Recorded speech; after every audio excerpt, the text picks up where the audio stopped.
Madam President, dear Kirsty, Mr. Prime Minister, dear Yuri, President, dear Jean-Claude, dear friends.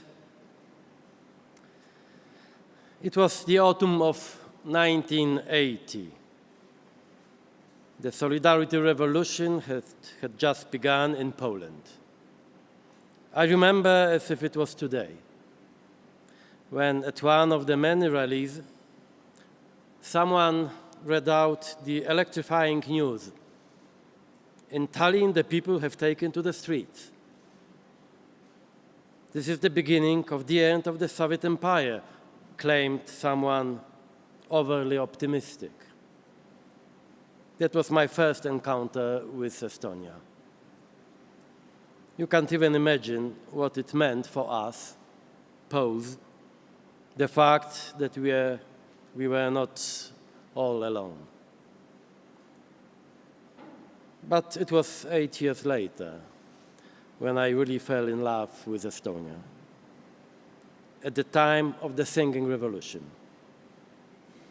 Never before and never after had I seen anything so moving in public life, so powerful and peaceful at the same time. The strength of solidarity, unity, and freedom revealed itself in the images which to this day move me to tears. I have known ever since that people holding hands can be stronger than people holding guns. In my life, I have seen many revolutions and mass rebellions. In some, I have taken part. But I have to admit that it was your revolution that perfectly connected the three dimensions: ethical, aesthetic, and pragmatic. You did what you needed to do fairly, beautifully, and effectively. You didn't cease to amaze me also later. For my political environment, which initiated the reforms in Poland at the beginning of the 1990s, you became an example of unprecedented courage in transforming the economic and financial reality. You were ambitious and extremely hardworking. And this is why, to this day, you remain a symbol of success in the difficult process of abandoning communism.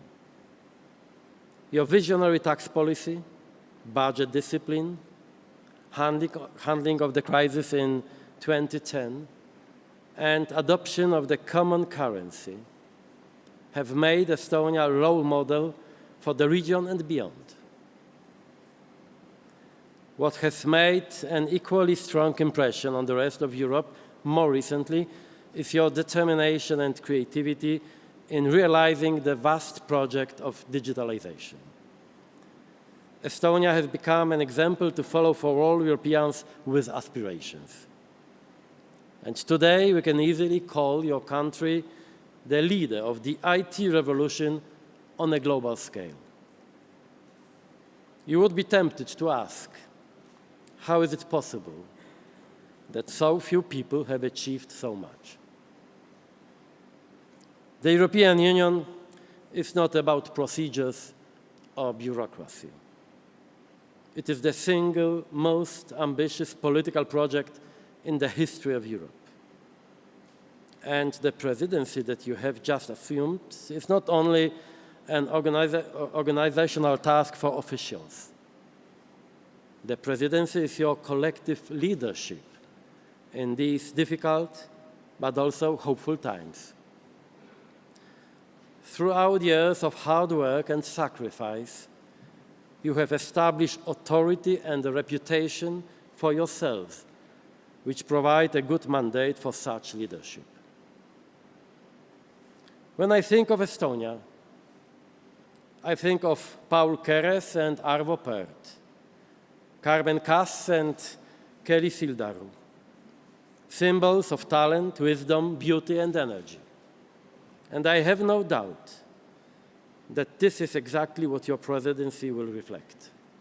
And I understand more and more why you sing your national anthem with such pride. Mój sama, moja rym, kui kaunis oled sa. Thank you.